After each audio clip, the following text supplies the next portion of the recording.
Madame, monsieur, bonsoir. À la une de ce journal du 4 octobre, la secrétaire d'État à la jeunesse, Jeannette Bougrabe, en visite à Troyes pour soutenir le projet d'un livre blanc autour de la sécurité routière et mobiliser les étudiants sur ce thème qui les concerne.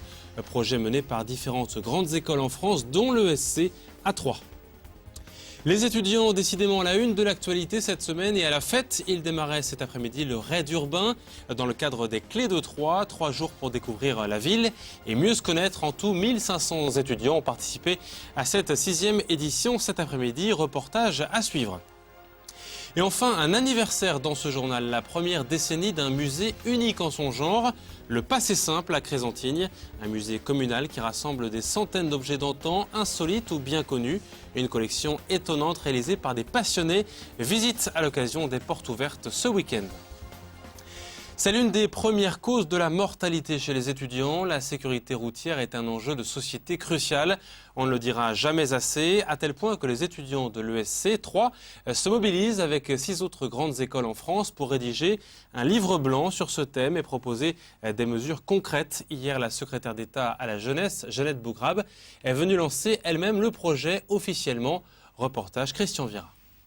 La secrétaire d'État et le délégué interministériel ont mis moins d'1 heure pour capter l'attention des étudiants de l'ESC.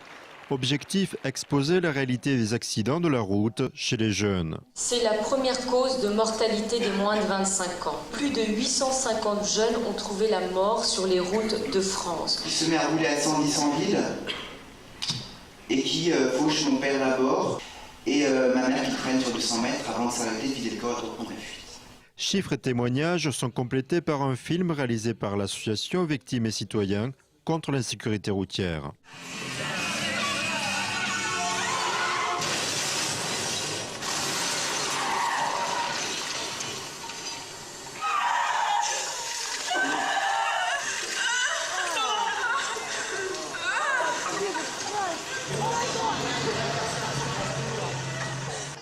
Ça fait réagir, je pense. Ça fait prendre conscience.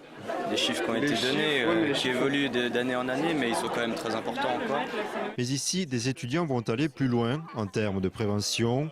Le groupe ESC3 a été choisi comme école pilote pour travailler à la rédaction d'un livre blanc sur les actions à mener en matière de sécurité routière. D'abord parce que le public des écoles de commerce est un public international, donc on peut avoir par le livre blanc une proposition initiée d'expériences étrangères.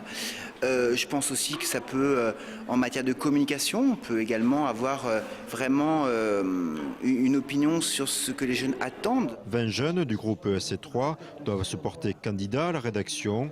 Certains ont déjà des idées. En plus de distribuer les éthylotests, qu'il y ait plus de force de l'ordre à la sortie, que le contrôle soit presque rendu obligatoire. Ces livres blancs sont utilisés comme référence et boîte à idées par les comités interministériels avant la création de nouvelles mesures. Et que des jeunes peuvent souvent faire preuve de beaucoup plus de sens pratique, avoir du pragmatisme, être réaliste et surtout être capable de faire passer un certain nombre de messages. Ils sont malheureusement plus exposés aujourd'hui qu'il y a 20 ou 25 ans parce qu'il y a de nouvelles drogues qui apparaissent.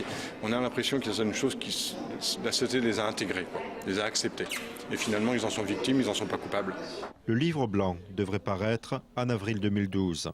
Et j'ajoute qu'une exposition intitulée Survie est visible sur ce thème de la sécurité routière cette semaine dans les locaux de l'ESC. Les étudiants troyens qui sont invités cette semaine à découvrir leur cadre de vie avec la 6e manifestation des Clés de Troyes. Pendant 3 jours, des animations sont proposées aux nouveaux arrivants pour le lancement. Cet après-midi, un raid urbain a démarré à 13 h sur le campus des Comtes de Champagne. À l'occasion pour certains de faire connaissance avec leur ville d'accueil. Cyril Tavernet a suivi une équipe ultra motivée de jeunes étudiantes au pas de course. Regardez. Première étape, l'inscription, montrer sa carte d'étudiant. Deuxième étape, repérer ses épreuves, physiques ou intellectuelles réparties dans tout le bouchon de Champagne. Et après, courir. Et encore courir jusqu'à 18 h pour être les premiers à finir ce raid urbain. 600 étudiants participent, dont 6 filles de l'IUT en technique de commerce. Leur nom d'équipe, les cerises sur le gâteau. En 1 heure, elles sont allées du restaurant universitaire où elles ont eu un test culinaire.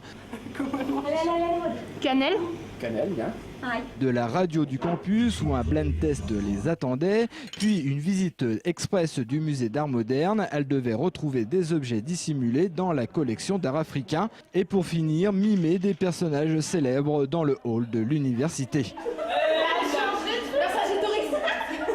C'est vraiment bien, on rigole bien, on s'amuse bien, c'est ça le principal. On est venu pour gagner mais aussi pour s'amuser, donc ça va. C'est pas trop fatigant ? Non, ça va, il fait un peu chaud mais bon, ça va. Ce raid ouvre le bal des clés de Troyes. Depuis 6 ans, de plus en plus d'étudiants y participent. Ah bah évidemment, là, pour les clés de Troyes, c'est quelque chose qui s'est affirmé depuis de nombreuses années, puisque à chaque nouvelle édition, il y a de plus en plus de participants. On considère qu'à peu près la moitié des étudiants sur la place troyenne participent aux clés de Troyes. Or, comme le nombre des étudiants ne fait qu'augmenter, parce qu'on a dépassé les 9000 l'année dernière, donc on espère une participation encore plus nombreuse cette année. Le but de cet après-midi est aussi de faire découvrir la ville aux étudiants étrangers. Qu'ils disent à leurs copains qu'ils découvriront ailleurs, Troyes c'est bien, allez-y. Troyes, c'est une ville d'accueil, c'est une ville étudiante qui bouge, qui vit, où il fait bon vivre. Autre rendez-vous attendu de ces étudiants, jeudi soir, la nocturne. À partir de 18h, les clés de la ville leur sont données. Troyes pour une nuit leur appartiendra.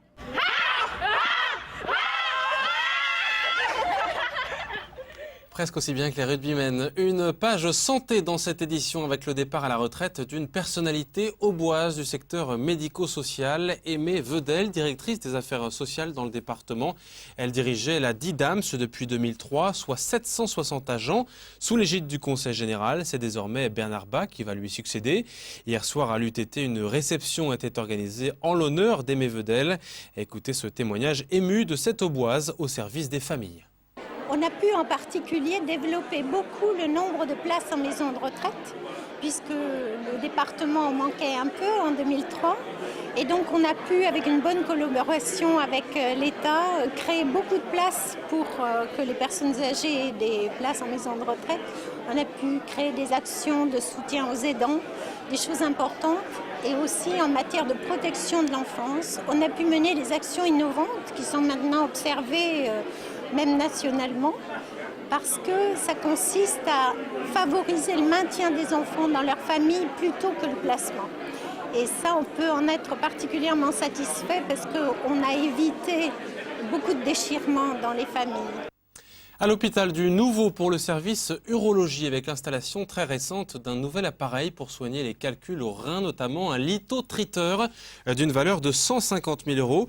Il permet en moins de 30 minutes de réduire les caillots de sang par une onde entre 2 électrodes. Un investissement très attendu. À Troyes, une petite révolution pour les patients et le personnel médical. Écoutez les précisions du professeur Brunschvik. Il est chef du service urologie à l'hôpital de Troyes. On dit que c'est une nécessité depuis toujours, mais la barrière, c'était la barrière du prix. Alors, le service d'urologie existe ici, dans l'hôpital, depuis simplement 4 ans. Il a droit de cité dans l'hôpital. Et le fait que nous ayons une bonne activité justifie le fait que nous ayons acquis l'appareil. L'avantage, c'est essentiellement que le patient peut être traité tout de suite. Quasiment dans les 48 heures. Le fait de pouvoir traiter les gens tout de suite est vraiment un gros avantage pour eux, ne serait-ce que pour leur vie professionnelle. Et avant, le lithotriteur passait une dizaine de fois par an. Donc ça fait 100 passages par an, mais on espère probablement doubler le nombre de traitements que nous avons faits, parce que certains patients doivent être traités plusieurs fois. Allez, on referme ce journal comme promis avec un voyage dans le temps, une fierté auboise également, le musée du passé simple à Crésantigne, 20 km au sud de Troyes. Il rassemble des objets usuels du passé, insolites et inattendus. Et ce musée communal a fêté ce week-end ses 10 années d'existence. Il mérite largement le détour. Visite dans l'antre de l'indispensable et inutile avec Jonathan Boisset. Qu'on ouvre le fer. Ah oui, on peut chauffer la semelle. On va faire chauffer la plaque de fonte. Elle va se remettre là-dedans. C'est un mélange de cuivre et laiton qui va bien diffuser la chaleur. Avant d'être des pièces du musée du passé simple, ces objets étaient des ustensiles du présent. Et quand le visiteur parcourt les 6 pièces de cet ancien bûcher d'instituteur, les souvenirs remontent. Ah oui, l'appareil pour les fers à friser. Ça vous rappelle des souvenirs, cet appareil-là ? Oh bah oui, j'ai connu ça. une lentille qu'on mettait devant, puis on faisait du portrait avec aussi. Ça vous rappelle des souvenirs? Oui, j'en ai eu un. Ma mère qui m'avait offert ça. Et ça faisait, comme c'est un format des négatifs 6:6, donc c'était très net, très piqué, de belles photos, quoi. Cela fait 10 ans que ce musée a ouvert ses portes dans le village de Crézantignes. C'est sous l'école que sont exposées ces 2500 pièces du quotidien passé. Et si le musée présente quelques pièces remarquables, elles ne sont pas majoritaires.